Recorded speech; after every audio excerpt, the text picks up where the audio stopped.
आप सोच रहे होंगे 9 रूप तो देवी के होते हैं, फिर बहू? भाई बहू भी तो लक्ष्मी का रूप है। तो जब बहू के पैर पड़ने से घर में समृद्धि आती है तो और क्या क्या होता है, जरा देखिए।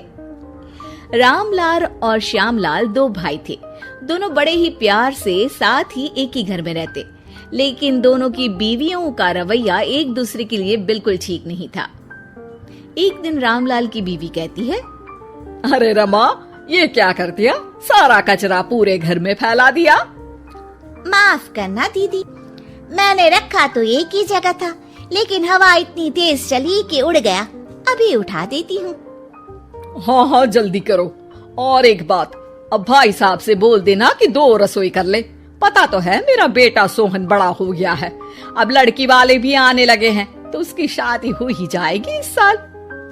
हाँ हाँ दीदी, मेरा बेटा विहान भी तो बड़ा हो गया है और उसकी भी तो शादी होनी है। ठीक कहती हैं आप। अब हम ऊपर वाले तल्ले पर शिफ्ट हो जाएंगे। मैं विहान के पापा से बात कर लेती हूँ। बात नहीं करना, शिफ्ट होना है, क्योंकि मैं अब साथ नहीं रह सकती। हाँ हाँ दीदी, ठीक है ना। फिर क्या, हो जाते हैं एक घर के, एक परिवार के 2 टुकड़े और 2 रसोई, दोनों के बेटों की शादी। और फिर शुरू होती है कहानी।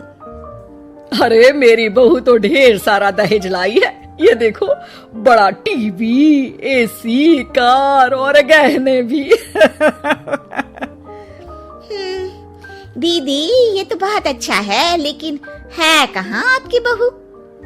अब वो सो रही है, थोड़ी रिजर्व टाइप की है ना, अपने ही कमरे में रहती है और ज्यादा बात भी नहीं करती।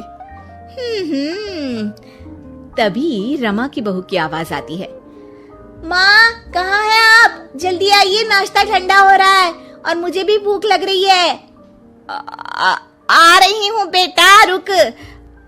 दीदी चलूं क्या? ये लड़की मेरे साथ ही बैठकर खाती है, वैसे भी भूख लगाई है। ये बोलकर वो चली जाती है। तभी श्यामा की बहू बाहर आती है और बाहर की ओर जाने लगती है। अरे बहू, कहीं जा रही हो क्या? क्या है माँ जी, बिना बात के ठोका मत करो। जा रही हूँ मैं। वैसे भी मेरे पापा ने कार घर में रखने को तो नहीं दी है ना। अरे नहीं नहीं बेटा, बिल्कुल बिल्कुल, घूमो घूमो। मैं तो कहती हूँ मुझे भी साथ लेकर जाया करो, साथ ही घुमा करेंगे। अरे नहीं नहीं, मैं आपके साथ बिल्कुल भी कंफर्टेबल नहीं हूँ। वैसे भी मैं शॉपिंग में जा रही हूँ, कहाँ आपको टांगती फिरूंगी। ये बोलकर श्यामा की बहू निकल जाती है। तभी उसके कान में ऊपर वाले तल्ले से हंसने की आवाज आती है। और ये कौन इतनी जोर जोर से हंस रहा है?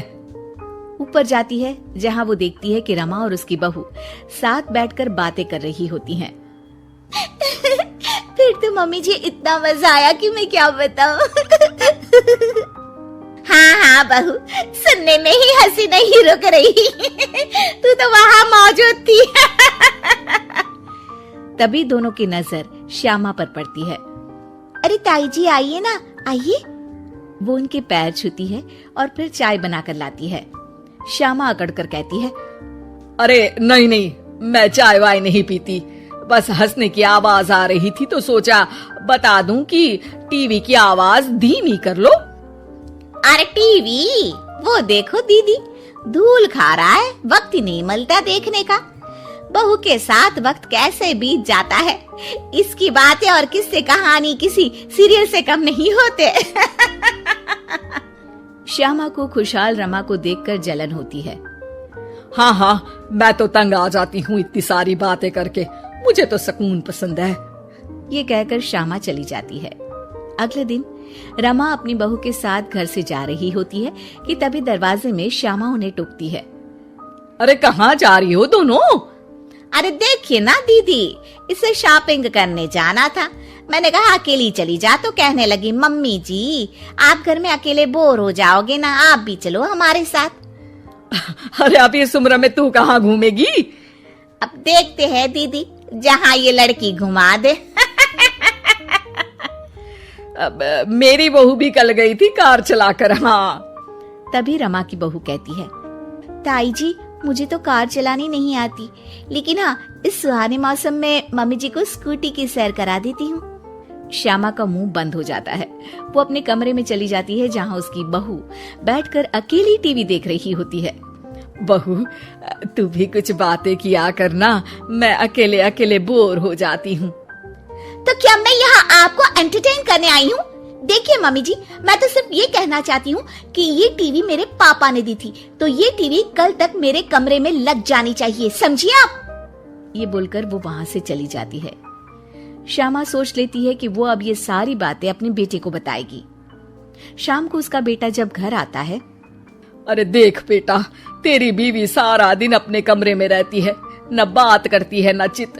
मैं बूढ़ी सारा दिन भूत की तरह अकेली घूमती रहती हूँ घर में। अरे माँ, मैं क्या बोलूं? मैंने कई बार उसे बोला कि सबके साथ उठा बैठा करो, हंसा बोला करो और मिलकर रहो, लेकिन वो कहती है कि उसका मन ही नहीं करता। अरे क्यों मन नहीं करता है? ऐसा क्या हो गया? माँ, तुझे याद है उसके पिता ने कार देने से मना कर दिया था। कहा था कि उनके पास पैसे नहीं है, साथ ही तेरे सामने हाथ भी जोड़ा था, लेकिन कैसे तूने उसके पिता के साथ बुरा व्यवहार किया था। उन्हें कहा था कि पैसे नहीं है तो किसी भिखारी से शादी कर दो अपनी बेटी की। हाँ बेटा, तभी तो आज दरवाजे पर इतनी लंबी कार खड़ी है। बस माँ, तो अब तू उस कार से ही बात कर और उससे मन लगा, क्योंकि पिता के आंखों का आंसू आपकी बहू के दिल तक उतर चुका है और आपकी इज्जत उसकी नजर में। अब श्यामा को समझ आता है कि कुछ निर्जीव चीजों से घर भरने से अच्छा है कि सजीव चीजों से जिंदगी भरी जाए। दोस्तों, हमें उम्मीद है कि आपको हमारी ये कहानी पसंद आई होगी। कृपया हमारे चैनल को सब्सक्राइब करें और सभी अपडेट्स के लिए बेल आइकन जरूर दबाएं। और हाँ, वीडियो लाइक और शेयर करना मत भूलिएगा। Bye bye.